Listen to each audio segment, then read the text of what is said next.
Chapter 1, the word of the Lord that came to Joel, son of Pethuel. Hear this, you elders. Listen, all who live in the land. Has anything like this ever happened in your days or in the days of your ancestors? Tell it to your children, and let your children tell it to their children, and their children to the next generation. What the locust swarm has left, the great locusts have eaten. What the great locusts have left, the young locusts have eaten. What the young locusts have left, other locusts have eaten. Wake up, you drunkards, and weep. Wail, all you drinkers of wine. Wail because of the new wine, for it has been snatched from your lips. A nation has invaded my land, a mighty army without number. It has the teeth of a lion, the fangs of a lioness. It has laid waste my vines and ruined my fig trees. It has stripped off their bark and thrown it away, leaving their branches white.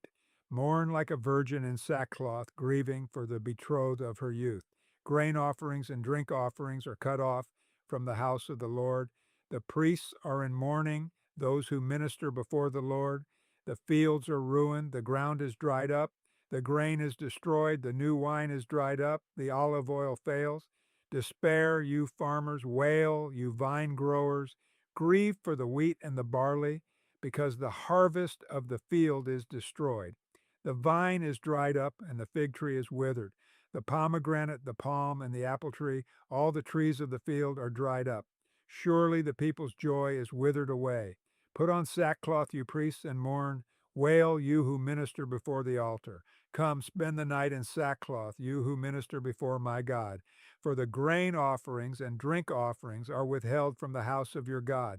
Declare a holy fast, call a sacred assembly, summon the elders and all who live in the land to the house of the Lord your God, and cry out to the Lord. Alas for that day, for the day of the Lord is near. It will come like destruction from the Almighty. Has not the food been cut off before our very eyes, joy and gladness from the house of our God? The seeds are shriveled beneath the clods. The storehouses are in ruins. The granaries have been broken down, for the grain has dried up. How the cattle moan.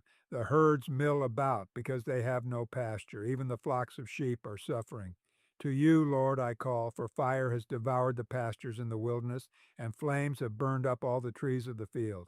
Even the wild animals pant for you. The streams of water have dried up, and fire has devoured the pastures in the wilderness.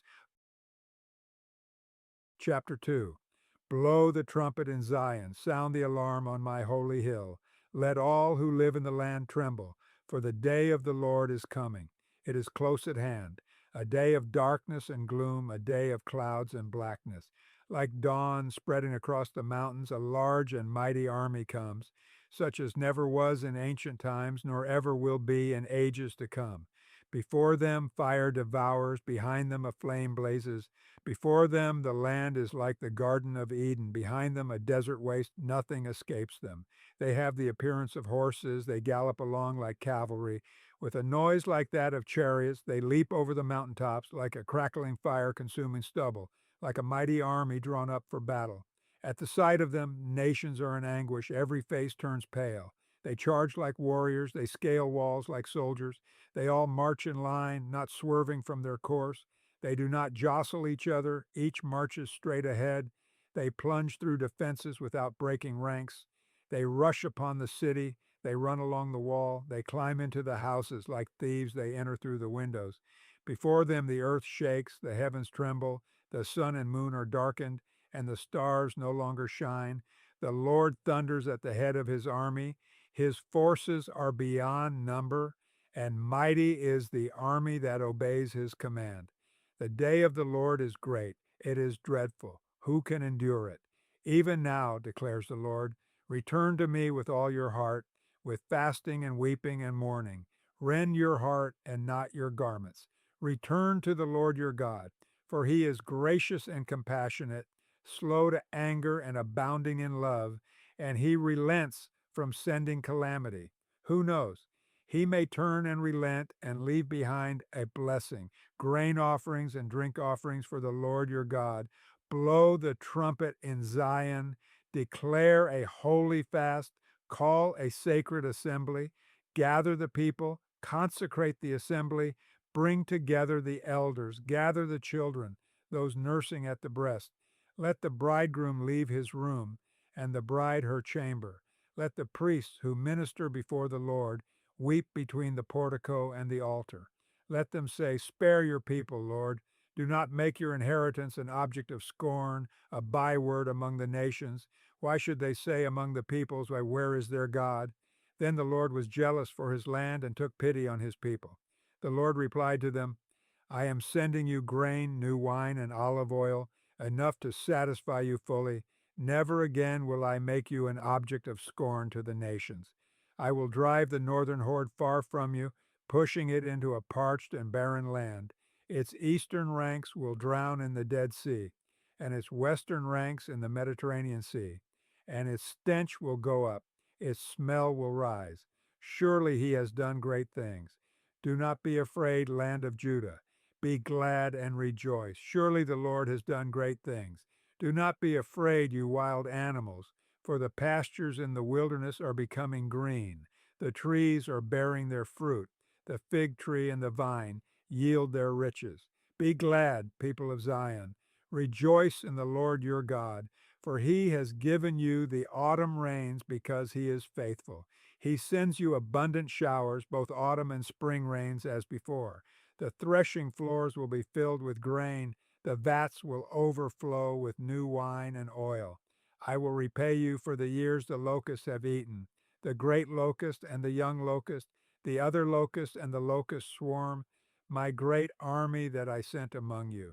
You will have plenty to eat until you are full, and you will praise the name of the Lord your God, who has worked wonders for you. Never again will my people be shamed. Then you will know that I am in Israel, that I am the Lord your God, and that there is no other. Never again will my people be shamed. And afterward I will pour out my spirit on all people. Your sons and daughters will prophesy. Your old men will dream dreams. Your young men will see visions. Even on my servants, both men and women, I will pour out my spirit in those days. I will show wonders in the heavens and on the earth, blood and fire and billows of smoke. The sun will be turned to darkness and the moon to blood before the coming of the great and dreadful day of the Lord. And everyone who calls on the name of the Lord will be saved. For on Mount Zion and in Jerusalem there will be deliverance, as the Lord has said, even among the survivors whom the Lord calls. Chapter 3. In those days and at that time, when I restore the fortunes of Judah and Jerusalem, I will gather all nations and bring them down to the valley of Jehoshaphat. There I will put them on trial for what they did to my inheritance, my people Israel, because they scattered my people among the nations and divided up my land. They cast lots for my people and traded boys for prostitutes. They sold girls for wine to drink. Now what have you against me, Tyre and Sidon, and all you regions of Philistia? Are you repaying me for something I have done? If you are paying me back, I will swiftly and speedily return on your own heads what you have done. For you took my silver and my gold, and carried off my finest treasures to your temples. You sold the people of Judah and Jerusalem to the Greeks, that you might send them far from their homeland. See, I am going to rouse them out of the places to which you sold them, and I will return on your own heads what you have done. I will sell your sons and daughters to the people of Judah, and they will sell them to the Sabaeans, a nation far away. The Lord has spoken. Proclaim this among the nations. Prepare for war. Rouse the warriors. Let all the fighting men draw near and attack. Beat your plowshares into swords and your pruning hooks into spears. Let the weaklings say, I am strong. Come quickly, all you nations from every side, and assemble there. Bring down your warriors, Lord. Let the nations be roused. Let them advance into the valley of Jehoshaphat, for there I will sit to judge all the nations on every side. Swing the sickle, for the harvest is ripe. Come, trample the grapes, for the winepress is full, and the vats overflow. So great is their wickedness. Multitudes, multitudes in the valley of decision. For the day of the Lord is near in the valley of decision. The sun and moon will be darkened, and the stars no longer shine. The Lord will roar from Zion and thunder from Jerusalem. The earth and the heavens will tremble. But the Lord will be a refuge for his people, a stronghold for the people of Israel. Then you will know that I, the Lord your God, dwell in Zion, my holy hill. Jerusalem will be holy. Never again will foreigners invade her. In that day, the mountains will drip new wine, and the hills will flow with milk. All the ravines of Judah will run with water. A fountain will flow out of the Lord's house and will water the valley of acacias. But Egypt will be desolate, Edom a desert waste, because of violence done to the people of Judah, in whose land they shed innocent blood. Judah will be inhabited forever, and Jerusalem through all generations. Shall I leave their innocent blood unavenged? No, I will not. The Lord dwells in Zion.